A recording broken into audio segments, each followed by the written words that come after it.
It's your 716 Uncle P from the world famous podcast, Men of a Certain Age. Please like, share, and subscribe. Peace and welcome into the latest version of Men of a Certain Age, The Soup. As always, I'm Les. I got my man D.E.I up on the top, and I got my man Panero over to the left of me. Peace, fellas. What's good and how you? Man, no complaints, man. I had a good day yesterday. Actually, a good week. Yesterday, I had the sneaker con. It wasn't my crowd, put it that way. It was a bunch of kids, like literally kids, kids. Teenagers? Man, teenagers and kids. Yeah, it wasn't my crowd, but it was good to get my brand out there. I love that experience. My frat brothers came down last night, so we had a long night. That's why I'm sounding raspy last night. But overall, man, I never complained. It's all good. I'm here. Blue 5 was in the building last night. Yes, we were. Yes, we were. We were in that bitch. You look like you won a couple rounds. You know what I'm saying? But it's all good. Shake it off, baby. Shake it off, man. I'm here, bro. I'm here. Panero, what's up with you, G? How was your week, yo? Peace to my guys, man. I don't care nothing about the week. Listen, Bucks, Knicks, 7 o'clock.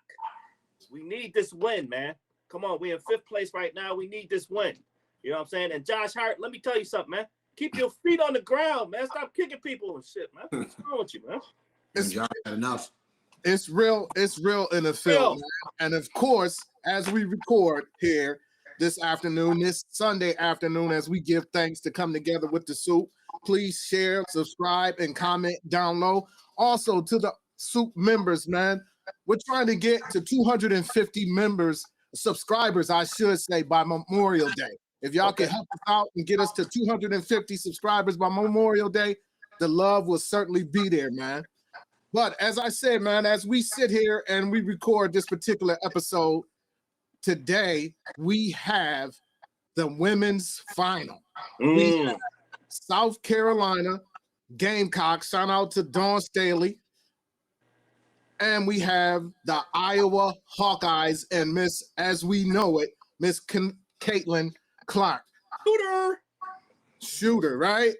So as we get into this, man, and as we're waiting for this game to pop off later on this afternoon, to me, this whole Caitlin Clark episode with her hooping, it couldn't any more Americana than that whole thing. As Don said a while ago, it's the great white hot type thing. You know, started watching basketball on a similar situation. I'm not going to say basketball, but college basketball. I was introduced to college basketball, the championship game, Magic Bird. You know what I'm saying? And it took on this whole complex way back then when I first started watching college basketball. You know what I mean? Whereas Bird was put up as the savior, lily white. Never mind, the boy can hoop his ass off. Right. You know what I mean? You got to put that extra on it because he is a white man. And then you fast forward it all the way till now with the Caitlin Clark situation. It's like it bubbled up at the very perfect time, and she's in the very perfect place because she's in Middle America, right? Right. She's in Iowa. She's not in Storrs, Connecticut, liberal. They're going to consider that liberal, left-leading type of situation. So the situation for her lined up perfectly for her to be at Iowa and for her to have game that she has. Have you noticed the similarity between the whole Bird and Magic thing from way back in the day? Have you noticed it at all? Remember when we was discussing on the pod, I brought it right up. You know what I mean? It's the same thing. It's the same thing. And now that the women's game is exploding, which I'm glad because the girls have been hooping this year. Now that the women's game is exploding, they're going to need a new hero to fill the shoes of these little girls that are out here, that little girls who they've captivated as far as Caitlin Clark is concerned. So I think it's good for the game, but we all know what it is, man. Undoubtedly she's skilled. Undoubtedly she's a great player, but we've read this book before. We already know what happens. What about you, P? What's your take on the whole situation? I think when you have a situation like this where you have, like you said, the great white hype, even though her skills are undoubted, you know what I'm saying, but they have to add that extra, you know what I'm saying, that extra Cool Whip on it. you have to also have a villain, which is unfair to Angele Reese. You know what I'm saying? So they created a villain in Angele Reese. And I know later on we'll expound on it, but when you have that great white hype, you got to have a villain, which is terrible. You're absolutely right. In this story, there has to be a villain or adversary, some sort of way or somehow. When we were kids, it was Bird and it was Magic. You was either riding with Magic or you was riding with Bird. And in this situation, they painted Angele Reese as the villain. You know what I mean? Of course, she's a Black woman. In this instance, man, during this whole thing, there's been a lot of talk about last weekend's game when Iowa came back and avenged their eventual loss in the championship game last year, and they came back and they beat LSU, right? So it was a lot of backlash on Angele Reese for the reason that somebody has to be the villain. You had one Black man, Emanuel Acho. He had a lot to say about Angele Reese and how she went about the end of the game and saying that she was a victim of a lot of sexism and a lot of hate. And you can't be the villain and be the victim at the same time. That was his take on the situation. So are you familiar with Emanuel Acho? Yeah, I don't like his dude. Like I said, I'm not really into not liking and liking people I don't know, but I don't like his opinions. I don't like anything I've heard from him at all. Nothing. So are you familiar with Acho? I know we have Sam Acho and then we have Emmanuel. So we want to make sure that we separate the two. It's two different ones. I thought it was yes. I'm talking about the African dude that be on First Take. So that's his brother. And then his other brother is on ESPN, Sam Acho. So Samuel and Emmanuel Acho. Cut from the same kente cloth. I'm not with it. Okay. All right. So P, are you familiar with Emanuel Acho? Yeah, definitely. I always listen to figure out who's with me and who's not. So of course. No doubt about it. So for those who are not familiar with Samuel Acho, what I'm going to do is this. I'm going to let him introduce himself to the audience. And we're going to go ahead and listen to what he had to say. Jeez. Samuel Acho is on the right side. My right is where Acho is. This is the guy with the lines on the side. And obviously the guy on the left is Van Lathan. Right. So we're going to let Acho introduce himself so you can get a kind of feel of how he's moving. Look at the way Van looking at him. I know why they say that. You already know. I know why they say that. Because I've been in them rooms when they saying that. When I kick it with Black people and they're like, all white people are racist. I know why you're saying that. All the while, I have the privilege and luxury of not having generational trauma because my parents were born in Nigeria. So then my method is, because I don't have that sting. We're gonna stop it right there on him saying that he doesn't have generational animus because his parents were born in Nigeria. I know you got something to say on that, Don. Go ahead. Like I said, coming the same kente cloth, man. What is up with these dudes? What's really funny to me, and like I said, I love everybody, man. But I keep my eye particularly on Africans who in America. Native-born Africans or first-generation Africans in America, because they honestly want to separate themselves from us, but they want the benefits and they want the cultural coolness that comes with being Black. You know what I mean? So a lot of times you'll hear Africans speak the way that he's spoken, saying that, oh, you know, that slavery was so long ago, or that shouldn't matter now, and you guys are all hung up on the wrong thing. Of course we're hung up on it because it happened to our people for 400 years, and you cannot fathom that. You don't get it. So it's no way in the world that you should speak on something that you can't fathom, and in all honesty, it sounds like you don't even have any empathy for us who went through it. You know what I mean? I'm not saying you should give us a pity party, but at least you should understand that a lot of those things that were institutionalized during slavery are still with us, and a lot of us are still fighting the effects of that, and that's horrible. So get him up out of here again. Him and his kente cloth. You want to add on to that, P? Yeah, just because your parents are born in Nigeria and you're still Black while you're here, you know what I'm saying? You claim to not have generational trauma. He's the complete antithesis of Godfrey. Godfrey's parents are Nigerian, but Godfrey actually knows what's going on because he wants to know. He doesn't want to look down upon us. You remember there was a movie called Sugar Hill, and there was one scene Akata. Yeah. You know what I'm saying? African American cotton picker. And that's the vibe I get from this guy. You know what I'm saying? And the same thing that Romeo did to the dude who was calling him a katai is what I feel like wanting to do with Manny right now with this garbage, man. Go ahead with all that bullshit. And I just all I want to say is this is because my brother-in-law is Nigerian. We can't paint all Nigerians under. That's why I mentioned Godfrey. Godfrey understands. You know what I'm saying? We don't want to paint all Nigerians under what this damn fool Acho. That's right. Is spewing. You know what I'm saying? And so what I want to do is this. Let's go back to see what else he had to say, and then introducing himself to us. Trying to deliver a message in a manner that people can receive it. Okay. Let me tell you why what you just said offends me. Okay. All right. You saying that you don't have generational trauma, and you didn't mean it this way, but the reason, and it's, I have to name it, you saying that you don't have any generational trauma in some way meaning, or that in some way meaning that your delivery method to white people is going to be either more effective or more sanitized is, to me, dangerous. And let me tell you why. Everybody that you just named and what you're talking about does what they do in different ways. I don't think that any of the things that they do are necessarily harmful.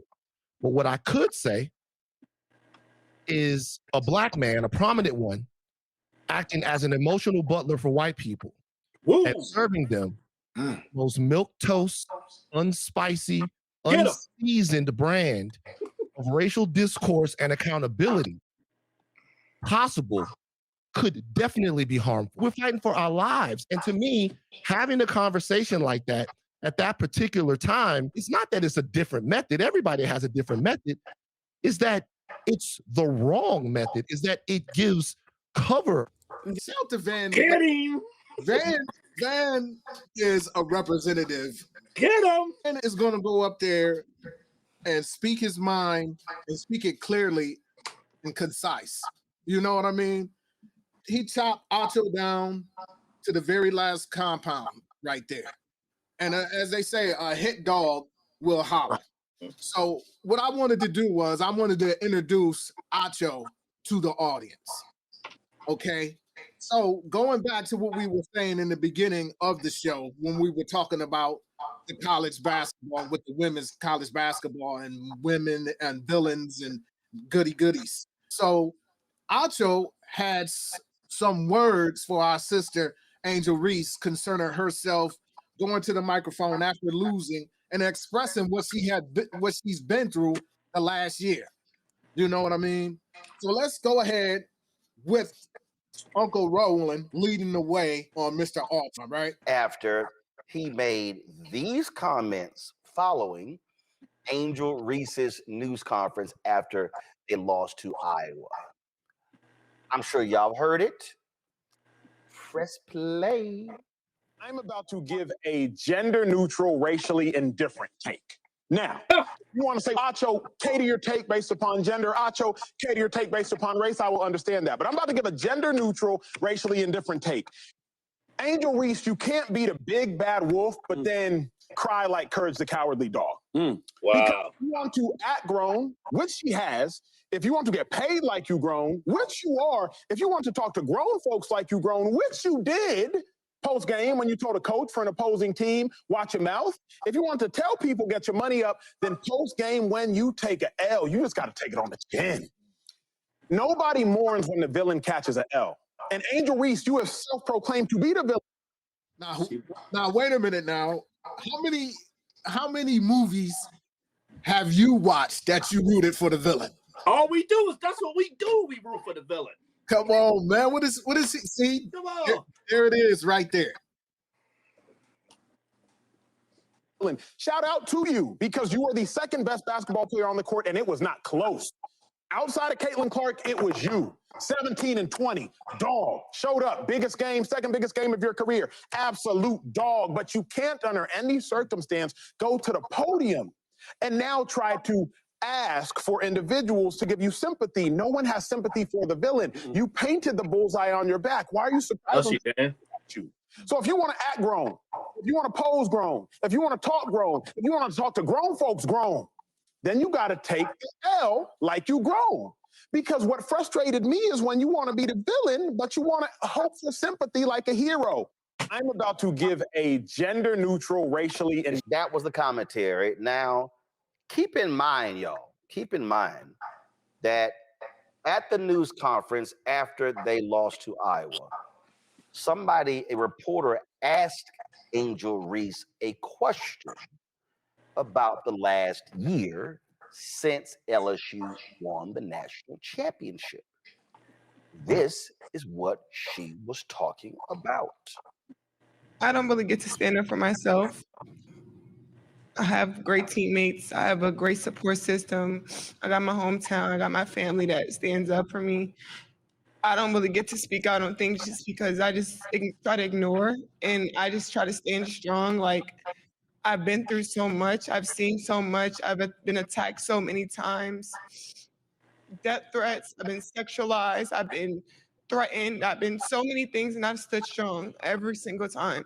And I just try to stand strong for my teammates because I don't want them to see me down and not be there for them. So I just want to always just know, like, I'm still a human. All this has happened since I won the national championship. And I said the other day, I haven't had peace since then. And it sucks, but I still wouldn't change. I wouldn't change anything. And I would still sit here and say, I'm unapologetically me. I'm going to always leave that mark and be who I am and stand on that. And hopefully the little girls that look up to me, and hopefully I give them some type of inspiration that hopefully it's not this hard and all the things that come at you, but keep being who you are, keep waking up every day, keep being motivated, staying who you are, staying 10 toes, don't back down, and just be confident. So, P, how does Samuel Acho get to Courage the Cowardly Dog and all of that from those words Angel Reese just said, man? I don't know. I think the thing is, when you're black and you have a platform, you got to be conscious, man, about who you're making comfortable. You know what I'm saying? What is your goal in saying the things that you're saying? Like Van said, you're being an emotional butler to white people is what you're doing. He took what she said. He didn't go after the person who actually asked the question because the question had nothing to do with it. She was expressing what the guy asked the question about last year about how's it been since you won the championship. It had nothing to do with that particular game, but to villainize or to make her the villain, which the media did. She didn't put a bullseye on her back and said, I'm the villain. The media made her a villain. You know what I'm saying? Because they wanted to raise Caitlin Clark to a higher level. So I think because of his background, he thinks that his views are separate from black views because his parents, again, are Nigerian.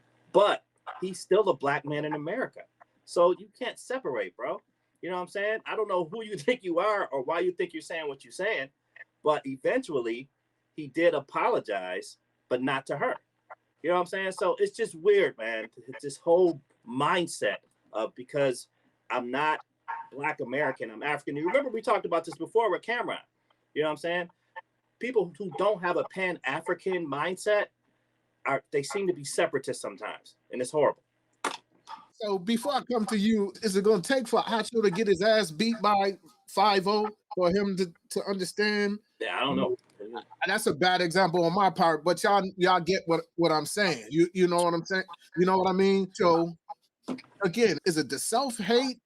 Does he hate women? Does he hate himself? Does he hate African? Does he hate black women? Does he hate African American women?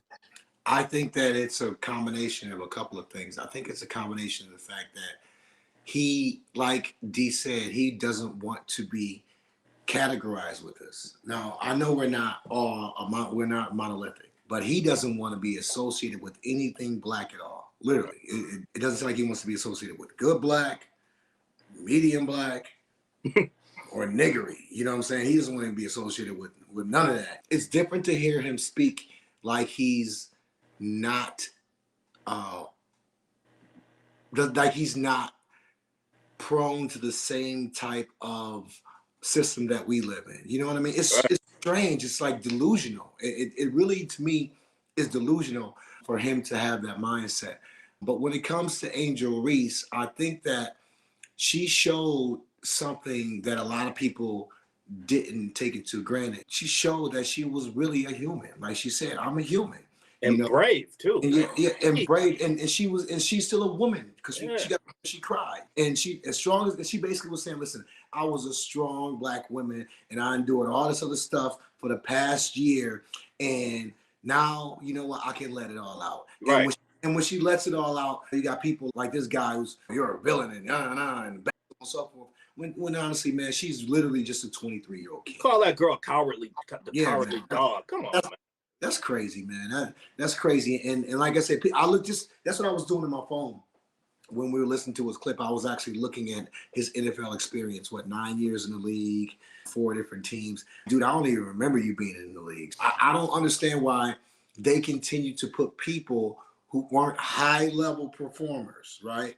Say, for instance, or very knowledgeable at their game. Like, say, for instance, a J.J. Redick. He's top tier as far as analytics are concerned. People like that, they're gonna throw on some guy who just speaks well, and like they always tell us, what, you speak so well, you're so well spoken. That's all he's got going for him, man. I'm glad I didn't know who he was, and I really am upset that I know who he is now. So, as you guys suspected, he's caught mad heat for his statement from everywhere, from women to men. So now let's go and listen to his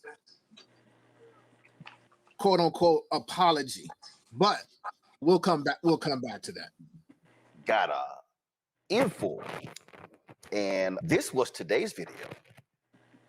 I just want to say a quick thank you to everyone who has respectfully reprimanded me and offered brilliant opinions on the Angel Reese conversation. I do not believe there is any one way to think about things, but thank you to the Ryan Clarks, the Essence Atkinses, the Bosma St. John's, the Trellas, the different individuals who is publicly and privately just giving me good wisdom, good feedback, good discernment.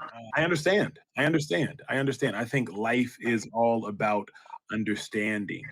And so I just want to applaud those publicly, you watching, and those privately who have respectfully, the operative word there being respectfully, who have respectfully reprimanded me. Matt Barnes, incredibly wise words. So I thank all of you all for that. I do not stand on a hill saying that I am right and you are wrong. I simply stand on a place saying, hey, this is what I believe. What do you believe? Let's listen to one another and construct a collective belief. So love to everybody who respectfully reprimanded me, and I appreciate it so very much. Thank you all for that. Where's the apology? Exactly. Hey, apologize. That's it. That was it. And that's where I was going to right away, UH. You already know. All of that bullshit and tap dancing and dancing he did. Not at one point did he say, I misspoke. I apologize, Miss Angel Reese. Right. He didn't even say her name. Yeah. Man, get this dude out of here, man. And you know what? It's funny, like I say, man, that's what happens when we continue to make monuments out of mini men. So I'm done, dog. I don't even want this dude making my head hurt, dog. It's too early. It's too early to pod for this. You already got a hangover. You don't need more. Huh? I don't have a hangover, man. He's making my head hurt, dude. I'm sorry to say, man, in this episode of The Soup, man, it's a lot of headaches in this. There's more on the way. On the bowl of soup here, yo. So you better grab you some BC, some Excedrin or something, man, because it's a whole lot of headache going on in this particular episode. So as we continue on, man, we got another person that likes to beat you in the head. Hey, you won't beat me over the head. That dumb shit, Dad. He is infamous for trying to beat you over the head. And who am I speaking about? I am speaking about the one and only Charlamagne Tha God. Hey, you won't beat me over the head. That dumb shit, Dad. Charlamagne was given another platform this week. He hosted The Daily Show. Yeah, he's been doing that for about 6 months. So as he's been hosting on the Daily Show, he had a little tangent on the DEI situation or the initiative. So let's get into what Charlamagne had to say this week on the. I'm going to stop it there.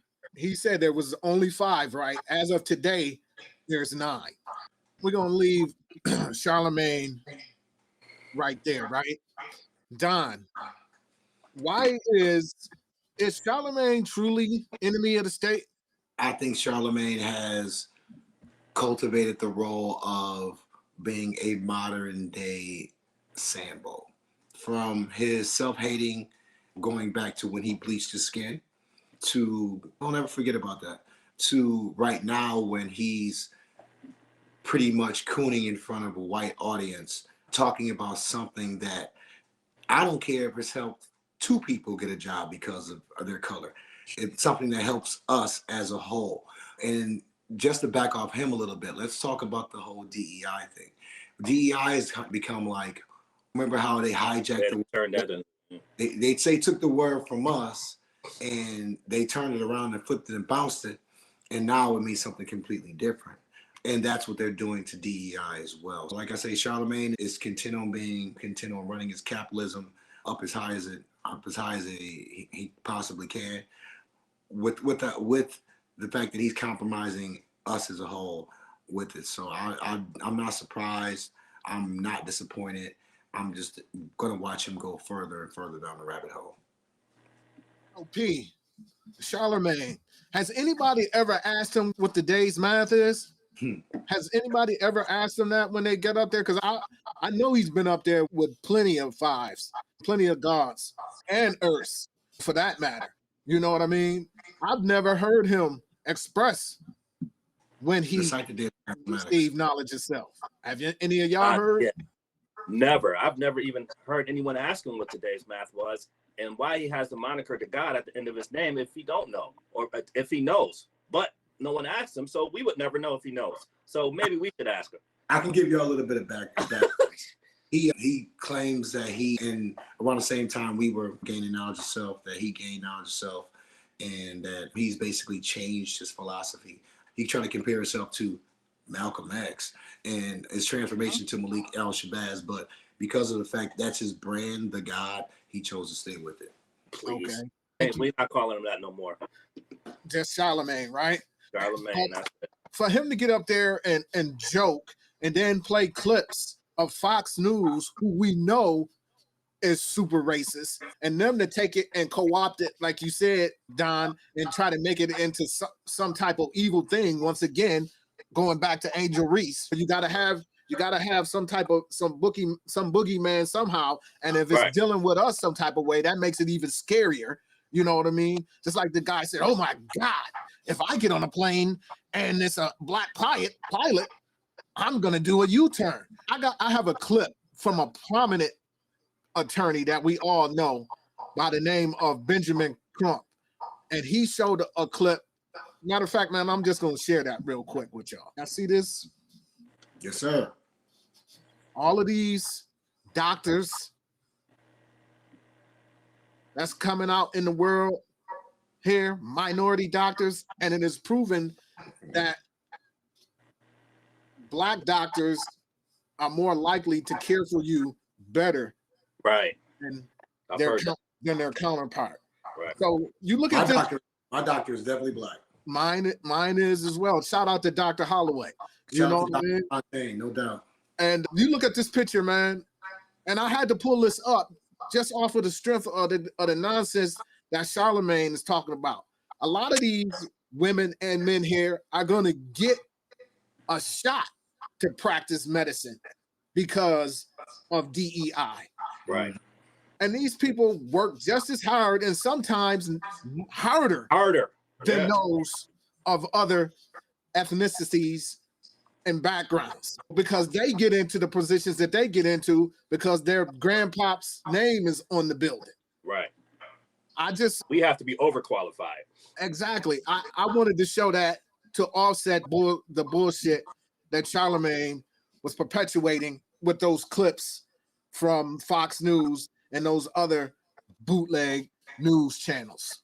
You know what I'm saying? Because as you said, P, we got to be overqualified for those jobs because they checking, and when you do get that shot, you got to be in that top 1% in order to get through those doors. Yeah, Don, I apologize, man. That I had to hit you with another hammer to the head with Charlamagne. Okay, man, you getting hydrated. We good money. I like to hear that, man.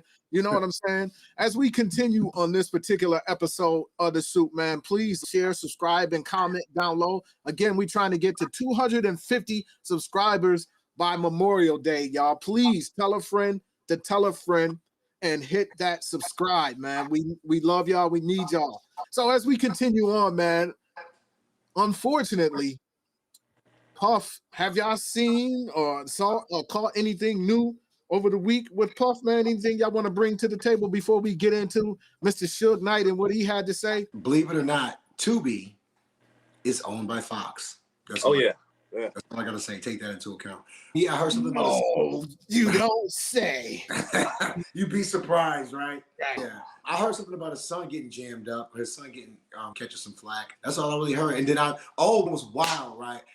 Friday, I came home and I was, like I said, I decompress every day after this hour-long journey. And I turned my Instagram on. First person to pop up was Puff on my Instagram, right? And you know what his post was? The victory post. The victory video. Remember that video? You saw it? Did you know what I'm talking about, right? That's what from the Godzilla soundtrack, right? The victory. The sun don't shine forever. Yeah. Okay, now it's all crazy. He jumping like What if you niggas watch, is that? What my niggas is that? yeah, it's like a new world order trying to catch him, right? That's the theme of the video, right? And at the end of the video, what I'm gonna do now? What I'm gonna do now? It's all fucked up now, right? Yeah. Falls off the edge of the building into nothingness. So I'm wondering, was that a prelude to what he's planning on doing? You know what I mean? Is he planning on just disappearing? Is this really his? I mean, for him to put that song out of all the hundreds of songs he could have put out that he's produced, that he's associated with, it's interesting to me that he would put out that video, that song at this time. No question about it, man. And it's wild that so many people are taking so much joy in what he's going through right now, man. And one of the biggest guys who is going through his own shit, but is really praying for his downfall, and that would be Mr. Suge Knight. You know what I mean?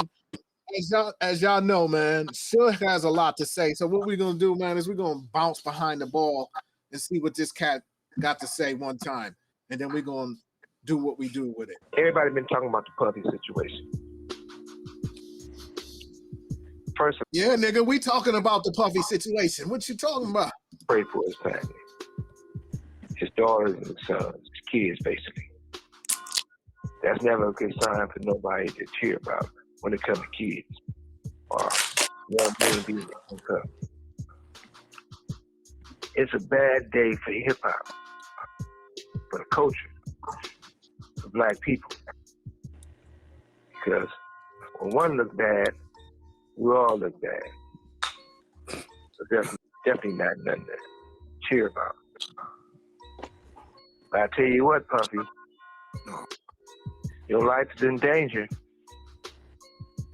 Because you know the secrets, who's involved in that little secret room you guys participating in. You know they're going to get you if they can. It's a little crazy how Puffy get booted out the alcohol business and Jimmy Iovine steps in with Andre and Snoopy promoting it. It's never a good look when it comes to culture of hip hop and for our community, our people. I turn myself in. Sometimes you gotta face the music. Oh, Get the fuck out of here, dude. But I'm gonna give you some real advice. 2 quick things. You gotta make a decision. When you go to prison, either you're gonna be standing up pissing, or squatting, sitting down pissing. I advise you to try to take the first one. You know, if you're squatting, pissing on the seat, you know what that means. Come on. Oh yeah, by the way, do not do your time going by Brother Love. Brother Love is not a good code name for prison. Suge is enjoying this, man. I despise this dude, man. He enjoying every minute of this, man. So it's no question that he's reveling in what Puff has going through. Go ahead, get off your head with about Marion one time there, Don, while I check this out real quick. I really don't like the dude, man. Now, I keep on saying I'm making a point not to like celebrities or not to like or dislike celebrities, but genuinely, it's probably two celebrities I can think of that I don't like. One is Steve Harvey. I'm sure we'll come across his dumbass at some point or another. And this dude right here, because this dude is a pure hater. Like, I can't think of anything positive. Like, in the 30 years that we've been associated, that this dude has been in the public eye, can you think of anything positive you've heard him doing? No, you right on the money with that one. He has been pretty much the bully, the gooch, since he's on the scene. Exactly. He's done absolutely nothing positive. So for him to take revelment, and like I said, I'm not afraid to say it. I fucks with Puff. You know what I'm saying? And I'm gonna fuck with him until they talk about some kids or some roofies or some crazy shit like that. You know what I'm saying? Then that goes all out the window. But the nigga that ran a marathon, the man that had liquor brands, the man that started a school, all different types of things to impact our people. I'm not saying liquor was probably the best thing, but different things to impact our people, you know what I'm saying, and provide jobs. I've never heard about Suge Knight doing any of this. He's been a hater the whole time, and I'm just not really feeling him and his. I really just don't like the dude. If I saw him, I'm never gonna see him because obviously he's gone. But I really just don't. I really just have zero love for this dude. I have no love. He's one of those dudes who people like, oh, I'm a boss, and I cannot stand that mentality, the boss mentality. And I'm sure we'll get to the boss versus the leader at some point or another. You know what I mean? Huge difference. Yeah, completely different. And he definitely has the boss mentality, and I don't like the way he comes across. So Suge hit on something that we brought to the light last week by Uncle Luke.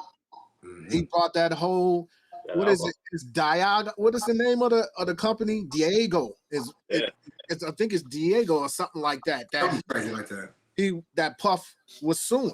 So Suge threw that out there again about you fighting above your weight a little bit. What you think about what Suge had to say there, Lord? That was interesting. That was an interesting take, which we already knew about. But the thing about that is Suge actually saying something about it was like on the side of Puff, but saying because you in that situation, you going to jail, nigga. They got you. So go ahead and turn yourself in so you can come and peace standing up or peace sitting down. And make sure you don't use the name Brother Love. He is reveling in this. And like Don said, I'm not for any downfall of any brother. You know what I'm saying? Now, when it comes to if Puff did something that the law says you weren't supposed to do, of course you need to go sit down. You know what I mean? But if he didn't, why is everybody on this man like this, man? Like, people are talking about he ain't talented and he ain't do this. I see things on YouTube where, you know, there's other producers, I don't want to say any names, but, oh, he didn't have any talent. And when you don't have talent and you do this, that, and the third, this is what happens. Come on, man. How he ain't got no talent? If it wasn't for him, you wouldn't have a lot of the people that are out now. They wouldn't even be around. So it's a lot of hate. And the king and the coach and the defensive coordinator and the offensive coordinator, other hate is Suge Marion Knight, man. He hate like he a hater from way back, right? Way back. The original hater. So check this out. You talking about people reveling in Puff's circumstances. Let me show you a couple of people that's hating. Here we go. I mean, this dude right here, he like clapping, sickening. Check it. Look at what's going on with Puff Daddy right now. It's warranted. Somebody who is that dude from got all the money. That's real. Boy, that's real. Bars. That's one of your boys from around your way. Yeah. I know the nigga. Facilitated you to be able to have all the control on. And all, if you ain't got the talent and you can't write it, you can't produce it, then you got to use something else. It's called sex. Damn. That's how you control. That's old. That's the old world. So Puff ain't got no talent for producing, really? A person that don't got the talent is gonna be more demonic, more evil, and more heartless when it comes to taking something from somebody, because they can't produce nothing. That's real, man. You've been in this business a while, so you've seen a lot. Yeah, that's why people got mad at me in the dialogue conversation. I said, check this out, bro. I ain't never put my name on nobody else's work. I ain't never took none from nobody, and I ain't never stole nothing from nobody. Now, can you say that about most of these people at the top? You can't. You can't. So if you got all these people up here hollering this, I'm the greatest, and then you look down the did you write that? You didn't write that? How you the greatest? Like, that's what I'm saying. I'm just saying, are we gonna live in a world of falsettos, or are we gonna live in a world of truth? Because that's the reason why the youth ain't listening to the grown folk now. Because y'all done did too much lying for certain people, and the kids can see that's a false. That's a fake. So we might as well call him Morton. He poured so much salt. He poured a whole box of salt on him right there. Gip, what's up? What's up with your man? I have no idea, man. I don't know if it's one of those things where, a lot of these cats down here always feel slighted by the North. You know what I'm saying? A lot of them. I'm gonna keep it 100. Like to the day, they still like y'all. You from New York and you from up top and all this, and so they still feel slighted. They still have some type of prejudice towards us. I think it's probably a little bit of that. It's crazy, man. But I never really known Gip. Like I said, I know Gip. Like I know. What's up, Don? What's up, Gip? Type shit. You know what I'm saying? So I'm surprised, and obviously he's seen different parts of the business that I haven't. So I'm surprised to hear that from him. I really didn't think that he felt that way. But him being creative, I can understand it. I just don't think that it was necessary for him. Yeah, how necessary is that? Yeah, that wasn't necessary. That wasn't necessary. But maybe it's the popular thing to do right now is to get on Puff. That's what it is. Go ahead, Lord. I'm sorry to cut you. No, I'm just saying. I was just to piggyback on what Don was saying. When you from up top, the South, Andre 3000 said a long time ago, we got something to say too. Mm-hmm. Include us. We got something to say. Mm-hmm. But again, don't take away from what Puff has done for hip hop.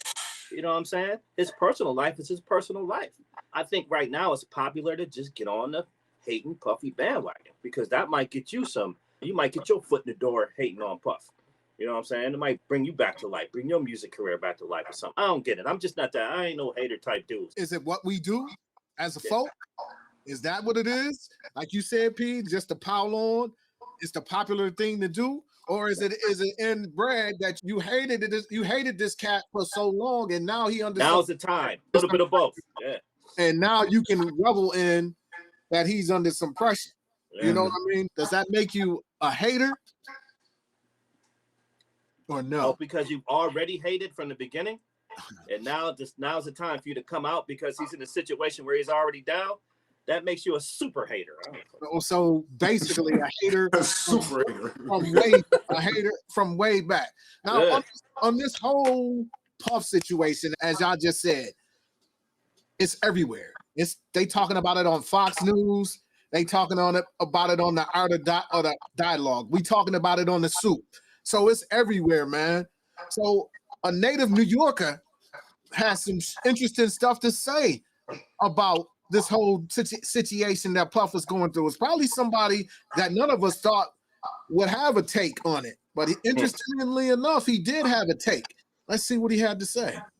Diddy, just be careful where you get your counsel. He does not have the best intentions for Diddy. You got overlays on this Combs issue, right? Cultural component would face serious trouble if he ends up in prison. You got to make a decision when you go to prison. You're going to be standing up pissing or squatting, sitting down pissing.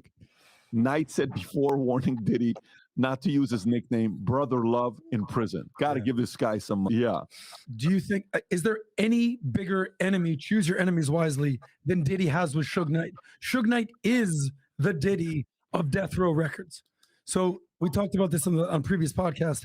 In the 90s, the biggest beef in America was the East Coast, West Coast rap. So when Suge Knight is talking and giving friendly advice to Diddy, just be careful where you get your counsel. He does not have the best intentions for Diddy. You got overlays on this Combs issue, right? Because it's taking on a cultural component about people looking with a jaundiced eye at hip hop. It's happening more and more as this goes, and there's no direct action on Combs.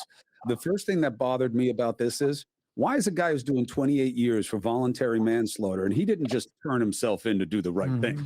Okay, they had him.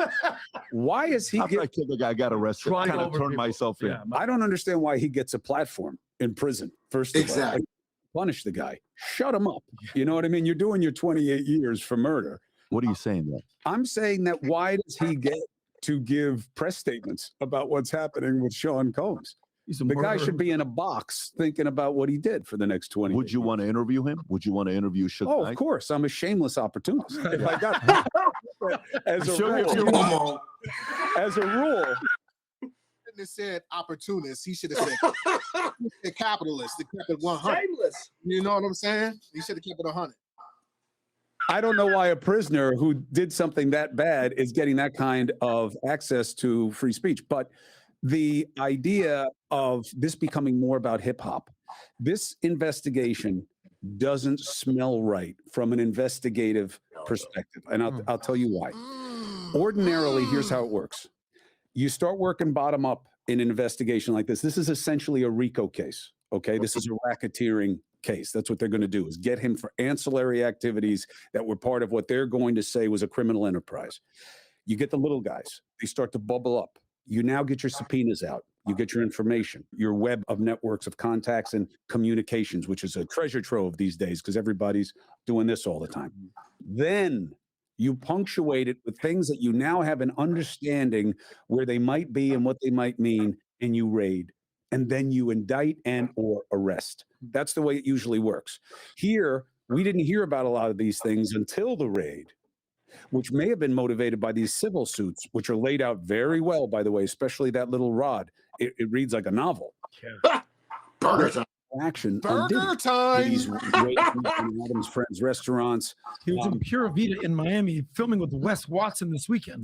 Meanwhile, his sons have been arrested. There's something off about this investigation. And what it smells like to me is that hip hop is a great boogeyman for the feds. Hip hop is bad. They don't see it as what it is now, which is my kids' culture. Okay. My white kids living in the Hamptons live hip hop. My daughter is going a little country on me. The songwriter, she's been writing some country, so I don't know where she gets that from. But I think that there are going to be some big surprises in this investigation of the nothing variety. Big problem for the feds. You bust a billionaire's house, a major culture figure. You put his kids in cuffs. I know they thought there may be weapons in the house, and that's a protocol for them. But I tell you, I don't think they would have done it to Mark Cuban's kid. And I think that this is going to wind up having a nothing burger aspect. You think so? That 90-10, anybody who's been around investigations will say, no way. They would have never raided his house if they don't have him. Look at this. As I said, now somebody that you wouldn't have thought coming out with a new way of looking at it. When you hear Chris Cuomo spill what he had to say, Don, what goes through your mind? I was pretty much an advocate for Cuomo when he was on MSNBC, you know what I mean, for a while. CNN for a long time. Obviously, we grew up with the Cuomos. Mario, old Mario was a governor. His brother, wild as hell, doing all kinds of nonsense. But Chris Cuomo, he's always had an intelligent way of looking at things. And I can respect his journalism and his experience. I really don't care for too much for journalists as far as their political affiliations, but he seems to be pretty solid. And also, I just wanted to mention that the guy PDK or PDR, a show he's on, is a staunch Trumpist. So if you ever watch PDR, I actually turned down an opportunity to work with his company because once I started researching him and saw who he was, I was like, no, thank you. Man. But I'm glad to see that he's approaching it with a clear head, and clearly he's seen a lot of investigations, and he probably knows things that we don't know because of his affiliation. So I'm glad to see that at least somebody is looking at it from a logical, legal point of view. Chris Cuomo, Lord. What you think about Chris Cuomo up there spitting his truth? I've always been a Chris Cuomo guy, though, to be honest with you, when it comes to news, because I've learned that certain news is not really news. Fox is not even licensed for news, so they're considered entertainment. Mm-hmm. You know what I mean? People don't realize that. Places like CNN, if they say something that's wrong, they have to detract it, and they have to pay fines for it because they're licensed to give you the news. Fox isn't licensed for news, so they can say whatever the fuck they want. You know what I'm saying? So they don't have to detract anything. So that's why I'm saying a lot of people watch Fox thinking it's news. It really ain't news. It's just a bunch of propaganda and entertainment. But a lot of people don't know that. But I digress. I like the fact that Chris is real. He'll tell you that even though his kids are in wherever, White Plains, wherever part of New York, they're hip hop kids. They've grown up into hip hop. Like we are hip hop. You know what I'm saying? He said his daughter is getting a little country. My daughter listened to Beyonce, so she getting into a little bit of, you know what I'm saying, a little country here and there.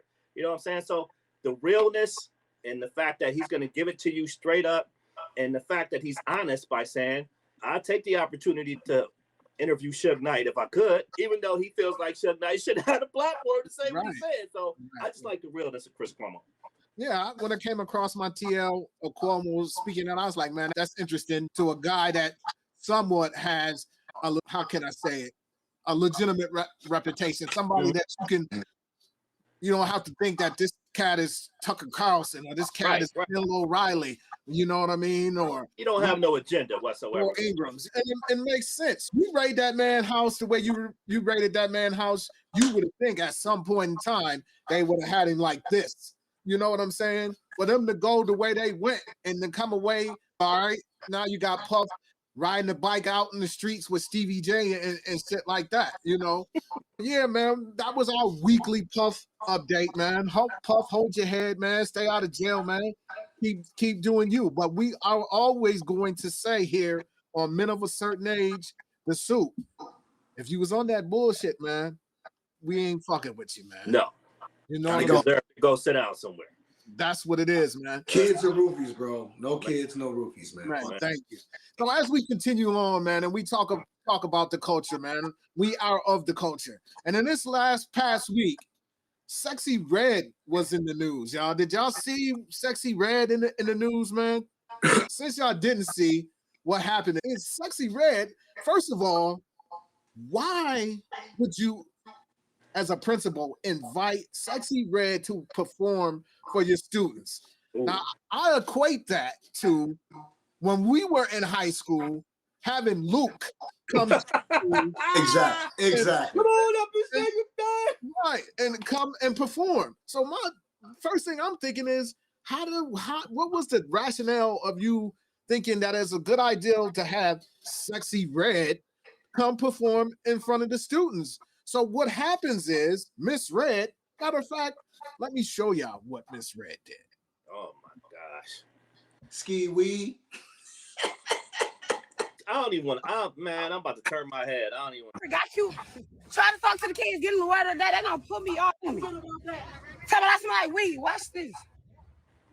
Oh, I did see that. He going to try to get mad. What the hell, man? I ain't going to hop down on that. Oh, smack that ball up.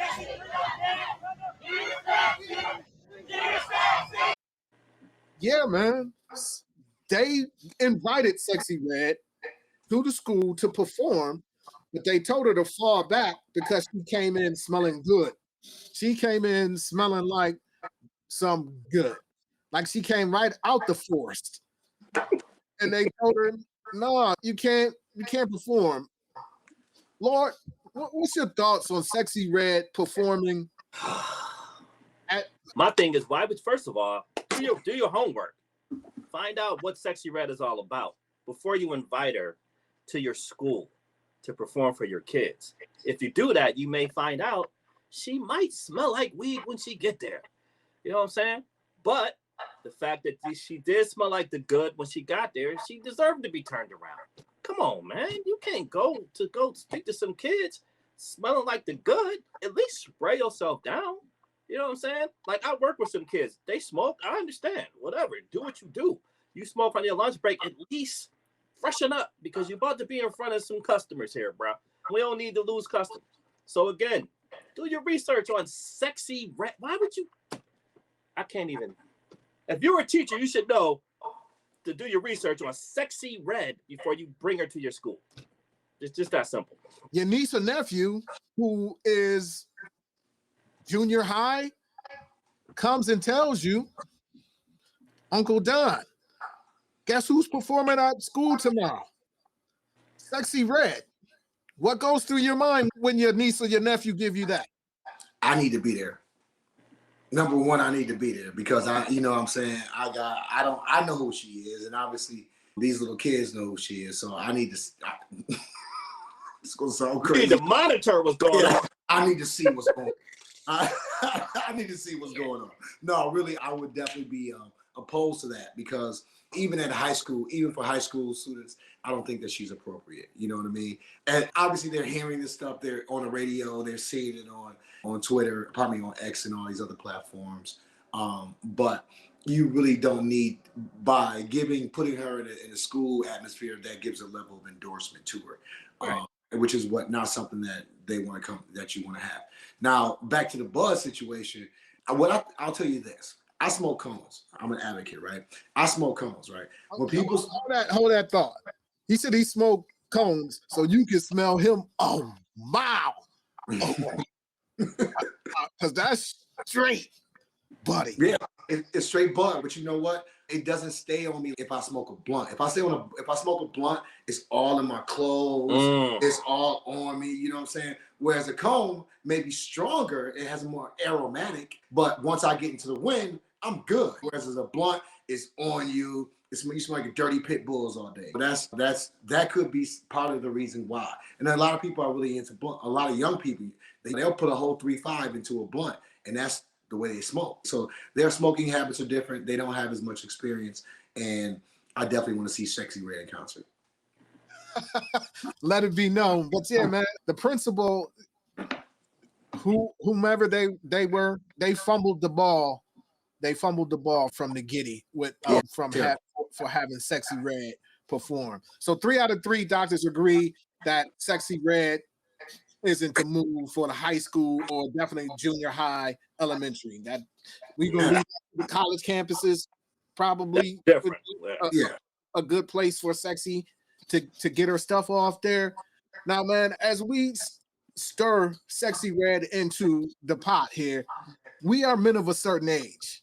As everybody knows, again, share, subscribe, and comment down low. We are men of a certain age, and in the hip hop culture, there's a little uproar going on between 3 MCs. These 3 MCs would be Kendrick Lamar, J. Cole, and Drake. So within the culture, they want this. I guess this is similar to somewhat similar to Jay-Z and Nas, even though there wasn't a third person in that battle, but this time it's a trio instead of a duo type of thing. Were y'all familiar that there were darts being thrown at one another? There were subliminal shots throughout, you know what I'm saying? But I think what happened was with Drake and J. Cole, I think J. Cole became like an innocent bystander in this. You know what I'm saying? He got dragged into it. Drake and Kendrick was going at it. So Drake and J. Cole got a joint. So now it's like, J. Cole, hold up, man. You coming at me? So that's how that kind of came about. You know what I mean? But there's some verses that, because we are men of a certain age, the verses that we're hearing from J. Cole and Kendrick, they're more subliminal and not right out there. We came up. You coming at me, you coming right. We saying names and everything. You know what I'm saying? But with these guys, it's more subliminal. But until recently, J. Cole kind of was like, take this warning shot. I don't want to get you, but take this little warning shot. Like, I'm warning you, man. I'm going to come after you. So he put a verse out there. I don't know if you heard it down there, Les. Have you heard J. Cole's verse? We're going to get into that. We're going to get into that. So, Don, were you aware of the little spat? Yeah. Them boys been going at it since Control. I remember Kendrick Lamar dropped Control a long time ago when it was him on the horse and all them rest of them boys, Jay Electronica, Drake, J. Cole, a couple other cats was on the other side. I think Lupe Fiasco was on there, and Kendrick Lamar was like, "Yo, it's me against all them." So he's always had an adversarial stance towards them. You really don't hear him doing too many duets. What do they call them? Duets, whatever. And too many collaborations with collabos. So I'm not surprised. All right, man. So with that being said, let's get into this J. Cole 7 minute drill.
What you think? Man, lyrically, J. Cole has never been a lightweight. He's always been a heavyweight lyrically. I'm just anxious to see if good music comes out of it, because Drake definitely has one of the greatest diss songs of all time. So I'm sitting back waiting for Drake to jump on his response as well. That back-to-back is crazy. You can't deny the power of back-to-back because he destroyed Meek Mill. I'm anxious to see, because Meek Mill isn't a lyrical heavyweight. Kendrick Lamar is a lyrical heavyweight. So it's going to be interesting to see the music. Literally, I'm just excited to see the music that comes out of it, because it's going to be some awesome lyrics. What you think about it there, P? I think it's good for hip hop, because it's lyrical and they're battling. You know what I'm saying? It's not that garbage. You know what I'm saying? It's lyrical. They're going at each other. I think J. Cole like I said earlier, it's a warning shot, because he just is light work. I'm really not really getting at you like I really want, like I could. Now, this is something I'm just saying right now. Now, if Kendrick respond, J. Cole gonna come even harder. It's good for hip hop, and Kendrick is no slouch. He is coming. Did you hear his verse though, bro? Yeah, he's like, fuck the big three, yo. It's just big me. You know what I'm saying? Like at the end of it. So he nice with it, man. And all three of them are capable. I don't know. The thing about Drake is Drake writing this stuff, fam? Do you know? Because Kendrick and J. Cole, that's straight pen. But again, it's still good for hip hop because of the battle aspect of it and the lyrical aspect of it. Conflict is good if it brings about a resolution. Yeah. I'm gonna lean on you guys for this. You know what I'm saying? Because I really ain't analyzing these cats like that for real. Who you got? I got Drake.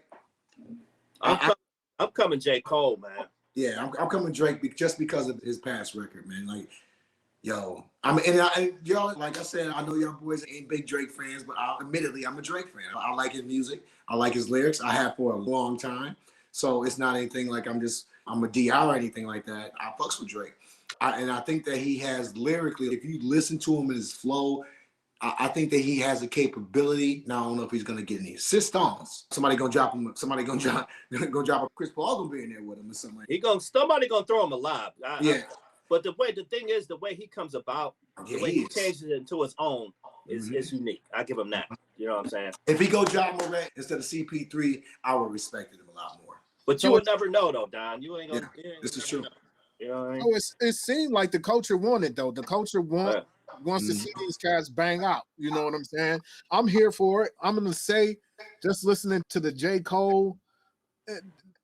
I haven't listened to what's the song where Lamar goes at these cats. I don't know.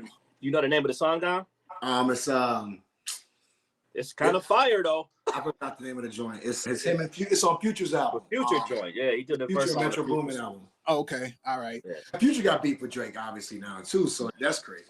But as long as they keep it lyrical, keep it music, it's good for hip hop. And, you know and Future, yo, boys be sleeping on Future. Future is fire, yo. I don't know. I know we men of a certain age. Share and subscribe. Comment down below. Yeah, comment down below. I've never gotten the Future. I couldn't. I just couldn't do it. Future is a monster. He's a monster. I take your word for it. You know what I'm saying? That's the Atlanta coming out of me right there. Yeah, it's all good. We know they're gonna keep it on. They're gonna keep it on wax. Yeah. These boys are fine. They too. That's what's most important. Out in that stratosphere for it to get ratchet. Yeah, definitely. I believe.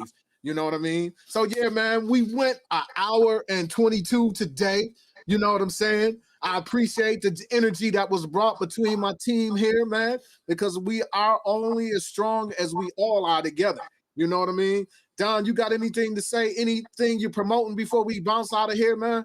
I want to say two very important things. Is the first is never give up. In the words of the great George W. Bush, I will say it.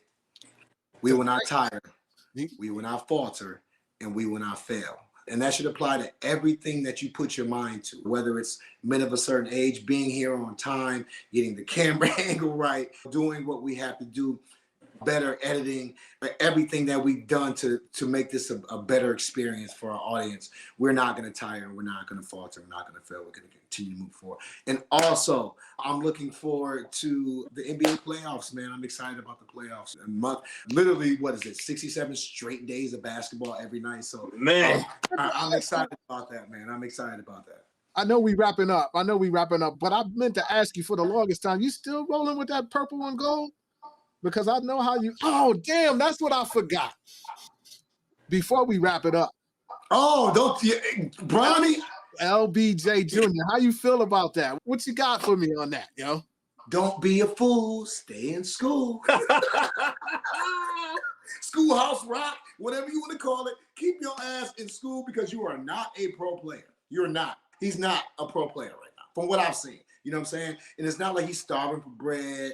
You know what I'm saying? It's not like he doesn't have the work ethic, but he really didn't have a good year because if you think about it, a good year even with his freshman year because he had a heart attack. So he didn't really have a chance to go as hard and really prove what he can do as far as a college player. So I like it as a sports fan, as a casual observer, I would recommend that he take another year and really show what he's got. I'm sorry about my facial expressions, y'all. I'm watching this game and they're calling a lot of fucking flopping for Iowa early. Oh yeah, that's I ain't even gonna say it. P double, LBJ Jr. You know what? I got a weird take on that, fam. A different take. I don't know. I have friends that play D1 ball, obviously Damone, and he would say stuff like, "There's talented people that won't be able to play college basketball."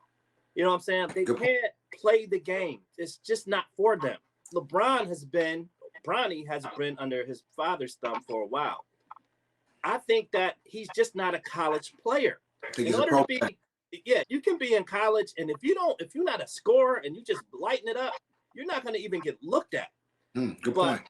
Bronny has the opportunity to. I don't think he'll get drafted.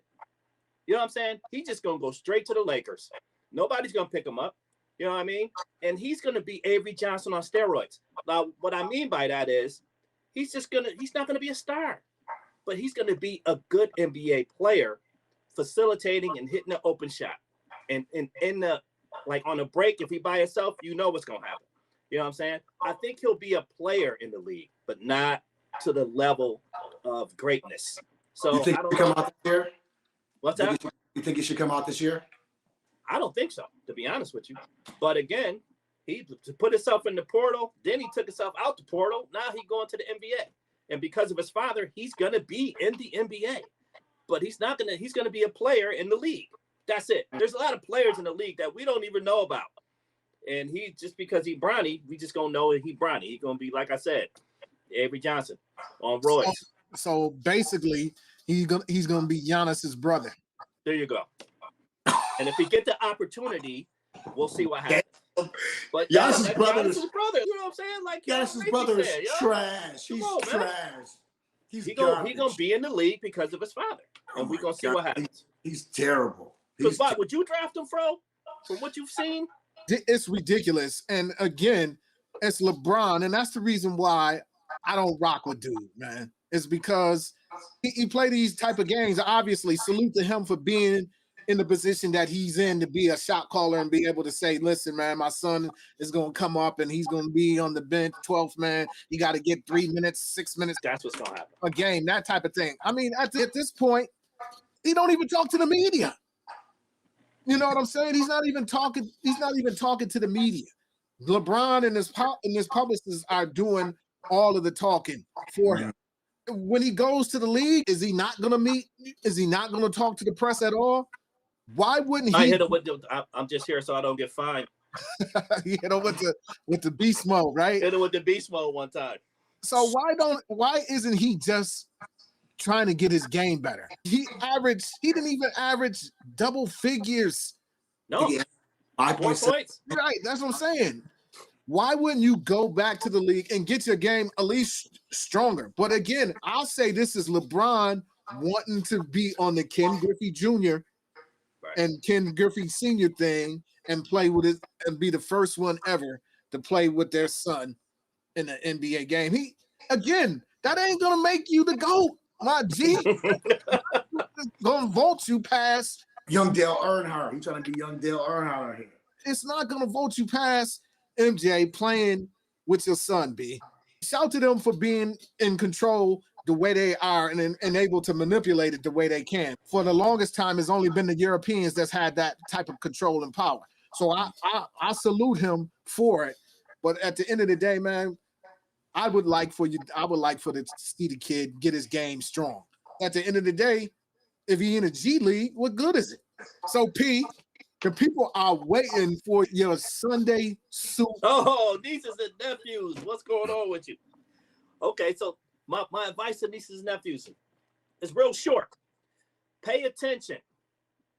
Control your attention, or someone else will. That's from Uncle P right there. Wait, one time for those in the back. Pay attention. Control your attention, or someone else will. Shout out to Rizza Islam, because that's where I got that from, man. That's my guy. So peace, and that's one to grow on, man. And this was the latest and the greatest episode of The Soup for Don. I'm Les and Panero. We out until next Sunday, man. Go South Carolina. Put down on them Nets. Go Cox. Peace.